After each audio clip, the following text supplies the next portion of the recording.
जब भी आपने कहा है, आपकी बात को कभी भी टाले बिना आपके बीच में हमेशा उपस्थित रहा हूं, क्योंकि मेरे को भी एक अच्छा लगता है कि एक एजुकेशन इंस्टीट्यूट के अंदर आके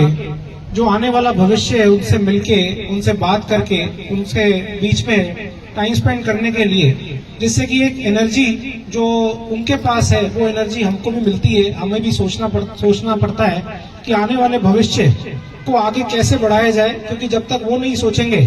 तब तक हम अपना वर्तमान भी नहीं सुधार सकते। और आने वाले भविष्य के अंदर हमें जो हमने सारी चीजें, संस्कृति और जो सारे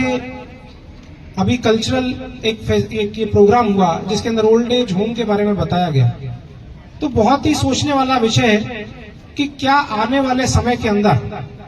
ये चीजें जो अभी हो रही है क्या कंटिन्यू रहेंगी या कोई हमें बदलाव देखने को मिलेगा। और वो बदलाव अगर देखने को हम चाहते हैं कि दिखे, तो हम अपनी तरफ से क्या कर रहे हैं उस बदलाव को लाने के लिए। क्योंकि जैसा कि हम सब जानते हैं कि क्लाइमेट चेंज हो रहा है, क्लाइमेट चेंज के साथ साथ एनवायरमेंट चेंज हो रहा है, जिससे कि हम ये सीख रहे हैं कि स्कूल्स के अंदर प्लास्टिक को बैन किया जाए, हेल्थ को सोच रहे हैं तो जंक फूड को बैन करने की बात हो रही है। और ये सब चीजें हम सोच रहे हैं, लेकिन साथ के अंदर अभी क्लाइमेट चेंज के अंदर बहुत कुछ चेंज हो चुका है और हमें ऐसी चीजें देखने को मिल रही हैं जो पहले कभी किसी ने कल्पना नहीं की थी। जैसे सऊदी अरेबिया के अंदर बाढ़ आ रही, ऐसी जगहों के ऊपर पानी, बरसात हो रही है, स्नोफॉल हो रहा है जहां पर हम सोच भी नहीं सकते थे कि वहां पर ऐसा होगा। और जहां पानी हमेशा बरसता था वहां पर पानी बरसना बंद हो गया। ये सब क्लाइमेट चेंज के कारण हो रहा है, और वो सब इसलिए हो रहा है क्योंकि वो मैन मेड है।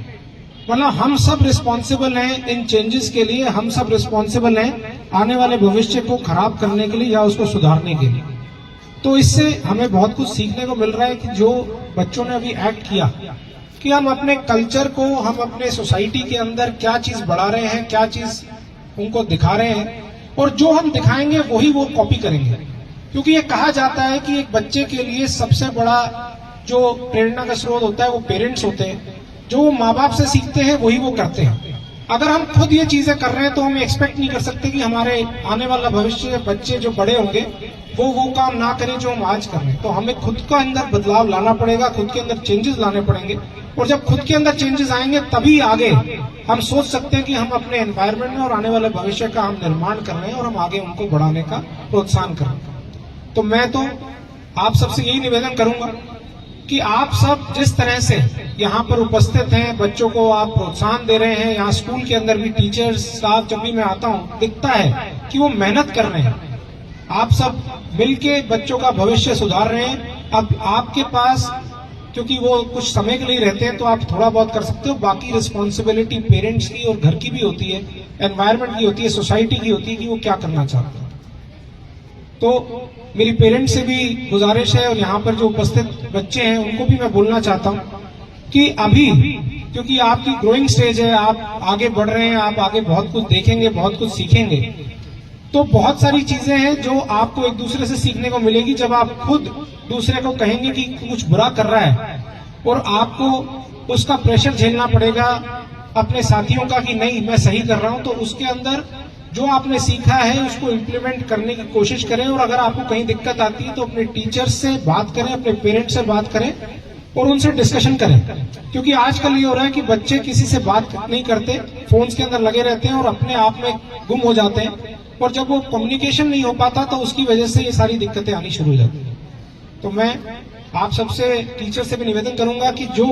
आप यहाँ पर कर रहे हैं वो उसके लिए धन्यवाद भी करूंगा। और साथ के अंदर आप जो यहाँ पर कर रहे हैं वो एक उदाहरण है और स्कूल्स के लिए भी, क्योंकि यहाँ पर बहरोड विधानसभा का और अलवर जिले का ही मैं कहता हूँ कि ये बेस्ट स्कूल है जहाँ पर हर चीज होती है और बच्चों का होलिस्टिक डेवलपमेंट होता है। तो हम तो जो भी कर सकते हैं वो कम है। आपने हमें कुछ चीजें बताई हैं, आप अपना जब लिखित के अंदर प्रस्ताव दे दोगे तो मैं डॉक्टर जसवंत सिंह यादव के प्रतिनिधि के नाते आज जो प्रोग्राम में आया हूँ, मैं आपको ये आश्वासन दिलाता हूँ कि उनसे विधानसभा के अंदर, विधान एजुकेशन डिपार्टमेंट में भी ये बात रख के और जो भी इसके अंदर चेंजेस लाने की जल्दी से जल्दी कोशिश करेंगे। और अभी विधानसभा शुरू हो रही है 30 तारीख से, तो उसके अंदर भी ये बात रखेंगे कि जो भी यहाँ पर हम इम्प्रूवमेंट्स कर सकते हैं उस इम्प्रूवमेंट्स पे काम करें। क्योंकि अब करीबन 1 साल हो चुका है, सरकार चेंज हुई और 1 साल हो चुका है, तो लोगों की एक्सपेक्टेशन भी बहुत थी, जिसकी वजह से उन्होंने बीजेपी की सरकार यहाँ पे राजस्थान के अंदर लेके आए। उसके बाद दोबारा से केंद्र के अंदर भी बीजेपी की गवर्नमेंट आई है। हमारे यशस्वी मुख्यमंत्री भजनलाल शर्मा जी, हमारे सांसद भूपेंद्र यादव जी और हमारे एमएलए साहब डॉक्टर जसवंत सिंह यादव जी, उनका भी ये पूर्ण तरीके से मन है कि ज्यादा से ज्यादा डेवलपमेंट बहरोड के अंदर हो और जल्दी से जल्दी हो। तो मैं कुछ चीजें बताना चाहता हूं जो एक साल के अंदर भारतीय जनता पार्टी की सरकार में डॉक्टर जसवंत सिंह यादव ने यहाँ पर करे हैं। और वो आप भी देखेंगे कि पूरे राजस्थान के अंदर अगर कहीं सबसे ज्यादा काम हुआ है तो वो बहरोड विधानसभा में बजट लाने का काम हुआ और उसका एग्जीक्यूशन चालू है। अगर मैं मोटी मोटी चीजों की बात करूं तो जिला अस्पताल के अंदर, क्योंकि हॉस्पिटल एक ऐसी जगह है जहां पर हर किसी को जाना पड़ता है, हर किसी को कोई ना कोई अगर दिक्कत आती है या उसके जानने वाले दिक्कत आती है, सबसे पहले वो हॉस्पिटल जाता है और वो पहले ही परेशान है। अगर वो परेशानी के अंदर और ज्यादा परेशान होगा तो उसकी वजह से उसका भी मानसिक संतुलन बिगड़ता है, डॉक्टर्स को भी प्रॉब्लम होती है। तो उसके लिए एक अच्छा हॉस्पिटल होना जरूरी है। उस अच्छे हॉस्पिटल को बनाने के लिए करीबन 104 करोड़ रुपए डॉक्टर जसवंत सिंह यादव जी ने अब तक पास करा चुके, जिसका काम अभी चालू है और जो काम चल रहा है। जिला अस्पताल के अंदर आईसीयू 4 बेड का, जो एनआईसीयू कहते हैं, और 8 बेड का और 41 लाख से अभी उसका उद्घाटन भी हुआ है, वो भी चालू हो चुका है। ब्लॉक आयुष चिकित्सालय जिसके अंदर की 45 लाख रुपए की लागत से वो भी शुरू हो रहा है। बहरोड में जनता क्लिनिक स्वीकृत हो चुकी है। नगर परिषद का बहरोड के अंदर जो सड़कें हम सब बात कर रहे थे और कोई भी न्यूज़पेपर्स वालों ने भी, पत्रकारों जगत ने भी हमको अवगत कराया कि बहुत जगह सड़कें टूटी पड़ी हैं, तो उन सड़कों का निर्माण करने के लिए 2 करोड़ रुपए ऑलरेडी स्वीकृत हो चुका है, जिसका टेंडर भी हो चुका है, जो काम आपको चालू होते हुए दिखाई दे जाएगा। क्योंकि अभी ग्रैब 4 लगा हुआ था तो कई जगह काम रुका पड़ा था, लेकिन अब ग्रैब 4 हटने के बाद यहाँ पर आपको जोरों शोरों से काम होता हुआ दिखाई देगा। राजकीय बालिका विद्यालय के अंदर बहरोड में के लिए पेयजल शौचालय मरम्मत हेतु 17 लाख रुपए 17.44 लाख रुपए की लागत से राशि स्वीकृत हो चुकी।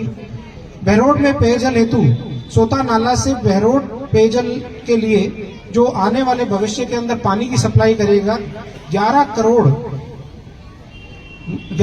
रुपए पास हो चुके हैं, जिसका डीपीआर बनकर तैयार है और जो टेंडर होगा और जो यहाँ से पाइपलाइंस के जरिए सारे बहरोड को पानी की सप्लाई होगी। जो इस गर्मियों में दिक्कत आई थी पानी की, वो आगे वाली गर्मियों में ना आए, उसके लिए काम हो रहा है।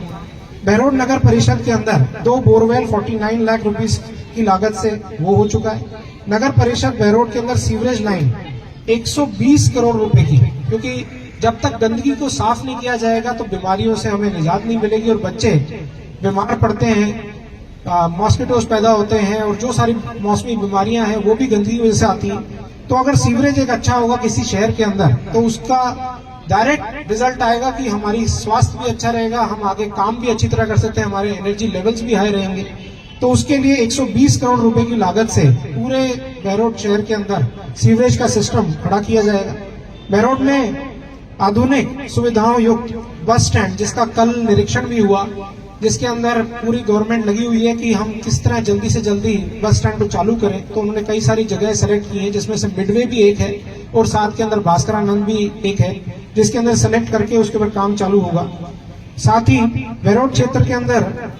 जो सबसे बड़ा एक काम और हुआ है कि पूरे राजस्थान में एक ही चीज पास हुई है, पशु औषधालय। पशु औषधालय के साथ साथ जहां पर पशुओं का पूरा हॉस्पिटल खुलेगा, जिसमें उनकी सर्जरी भी हो सकती है। अभी सारे पशुपालकों को हिसार जाना पड़ता था, लेकिन अब वो बहरोड के अंदर ही हमारे नारेड़ा के पास खुलने जा रहा है और पूरे राजस्थान में सिर्फ एक पूरे बजट में है, वो बहरोड को मिला है। साथ ही सेसड़ा जोड़ का काम जो चालू हो चुका है, आप यहाँ से जाएंगे भी, उसका सौंदर्यकरण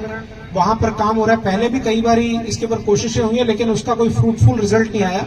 वो रीजन इसलिए था क्योंकि काम जब भी होता था उसके अंदर से सारा पैसा साइफन ऑफ हो जाता था, गायब कर लिया जाता था, जिसका कारण आप ये भी देख रहे हैं कि वो चाहे बैट बल्लों का मामला हो, चाहे वो और कोई योजनाओं का मामला हो, उसके अंदर हर चीज के अंदर घोटाला, हर चीज के अंदर गड़बड़, और ये सब चीजें पिछली सरकार में थी। और हमने ये वादा किया था कि जैसे ये सरकार आएगी इसके ऊपर हम पूर्व विधायक जो यहाँ पर था, जो जितना गमन किया, चाहे उन्होंने गरीबों का राशन लिया हो, चाहे बच्चों के साथ उन्होंने जो ये घातक चीज की है कि भाई उनके स्पोर्ट्स के चीजों के अंदर से घपले किए, क्रिकेट बैट किटों के अंदर घपले किए। हमने ये कहा था कि बहरोड के अंदर अगर आप चेंज लाते हैं तो उनके हलक से वो पैसा निकाला जाएगा। और वो आज होता हुआ दिखाई दे रहा है। अगर आपने न्यूज में देखा हो कि आज 10 जगह के ऊपर ईडी ने रेड मारी है पूर्व विधायक के घरों के अंदर और ठिकानों में, और करोड़ों करोड़ों रुपए जो गबन कर लिए गए थे, 3,70,00,000 रुपए जो क्रिकेट किट्स का एक गबन था, वो उसके अंदर पकड़ा गया है। एसीपी ने मामला दर्ज किया है और जल्दी उनको जेल भी होगी और उनसे जो पैसा उन्होंने ऐसा अवैध कमाया है वो जब्त भी किया जाएगा और उनको इस बात के लिए माफी भी मांगी जाएगी कि उनको मांगनी पड़ेगी, लोगों से माफी मांगनी पड़ेगी, तब भी उनके पाप कम नहीं हो पाएंगे। लेकिन आपको ये उदाहरण दे रहा हूं कि भारतीय जनता पार्टी की सरकार, भजनलाल शर्मा जी की सरकार और नरेंद्र भाई मोदी जी के नेतृत्व में ये काम हो रहे हैं कि जो गलत काम करेंगे उनको गलत सजा मिलेगी। तो मैं बच्चों को भी ये निवेदन करता हूं कि एक शॉर्ट टर्म गेन के लिए आप अपना लॉन्ग टर्म भविष्य खराब नहीं कर सकते। आपको कोई अगर अपॉर्चुनिटी मिलती है, कहीं पे आपको गलत होते हुए दिखाई देता है, तो उसके लिए आपको खड़े होना है। आपको हो सकता है वहां पर दिक्कत आए, लेकिन उस दिक्कत को अगर आप झेल लेंगे तो आगे आपका सक्सेस ही सक्सेस है, आपको उसके लिए सोचना नहीं पड़ेगा। तो और ये सबसे बड़ा उदाहरण है कि यहाँ पर किसी को पावर मिलती है, अगर जैसे पिछले एमएलए को पावर मिली थी, उसने उसका गलत उपयोग किया, उसका नतीजा ये आ रहा है कि आज उसको जेल जाना पड़ रहा है, उसको इस चीजों के अंदर उसको भुगतना पड़ रहा है। साथ ही हमारे से चिंटू पार्षद जी, जब मैं रामलीला के अंदर गया था, जो उनकी यहाँ पर आपने देखा था, इस बार दशहरे के ऊपर बहुत ही भव्य दशहरा बनाया गया था और पिछले साल बिल्कुल दशहरा भी नहीं बनाया गया था, कुछ भी नहीं हुआ था। तो जो रामलीला परफॉर्म कर रहे थे उनके यहाँ पर जब मेरे को चिंटू पार्षद जी ने और सबने बुलाया तो उन्होंने कहा कि हम यहाँ पर एक सांस्कृतिक मंच बनाना चाहते हैं जिससे कि आने वाले भविष्य को हमारी संस्कृति के बारे में, कल्चर के बारे में पता हो। तो उसके लिए डॉक्टर जसवंत सिंह यादव जी ने अपने एमएलए कोटे से 5 लाख रुपए उनको स्वीकृत किए, जिसका काम अभी चालू होने वाला है। इसी तरह से लिस्ट बहुत लंबी है कि क्या क्या काम हुए। तो ये लिस्ट इतनी लंबी है कि अगर मैं पढ़ने बैठूंगा तो 1-1.5 घंटा लग जाएगा। और ये वो काम है जिनका सारे काम चालू हो चुके हैं और मैं आपको आश्वासन दिलाना चाहता हूं कि आने वाले समय में, अभी तो 1 साल हुआ है, आने वाले समय में जो 4 साल इस सरकार के हैं उसके अंदर आपको बहरोड का एक नया रूप, एक नया स्वरूप देखने को मिलेगा, जिसके अंदर सारे युवा साथी मिलके, जो यहाँ क्राइम की दुनिया के अंदर लोग लिप्त थे उनको भी उसका हिसाब देना पड़ेगा, जो गलत काम हो रहे थे उनको भी हिसाब देना पड़ेगा। जो पिछली बार मैं आया था एक बात रखी थी कि हमने ड्रग्स के ऊपर कार्रवाई शुरू की हुई है और उसको मैं ये भी कहना चाहता हूँ कि वो कार्रवाई भी हुई। तो बहुत जगह यहाँ पर जो काम कर रहे थे ड्रग्स का, जो बच्चों को बिगाड़ने का काम कर रहे थे, उसके अंदर भी उन्होंने कार्रवाई करते हुए एनडीपीएस के अंदर काफी सारे केस दर्ज किए और जो बहुत हद तक कंट्रोल भी हुआ है। जो स्टेडियम के अंदर गलत चीजें चल रही थी, जो हमें चीजें मिल रही थी, तो पुलिस की गश्त भी और बढ़ी है। और कृतिका यादव जी जो डीएसपी यहाँ पर है, उन्होंने ये भी आश्वासन दिलाया कि और ज्यादा गश्त करके यहाँ पर जो गलत चीजें हो रही हैं उसको भी रोका जाएगा। और प्रशासन पूरा अच्छी तरह तैयार है। अब जो चेंजेस आए हैं प्रशासन के अंदर, हमें भी एक्सपेक्टेशन है कि आप सबके साथ मिलके, क्योंकि आप सबके फीडबैक के बिना कुछ भी नहीं हो सकता, तो आप सब जो फीडबैक देंगे, जैसा आप चाहते हैं राज करना, क्योंकि मैं कहूंगा आप ही राज कर रहे हैं, आपने एक सरकार को चुना है, आपने डॉक्टर साहब को चुना है,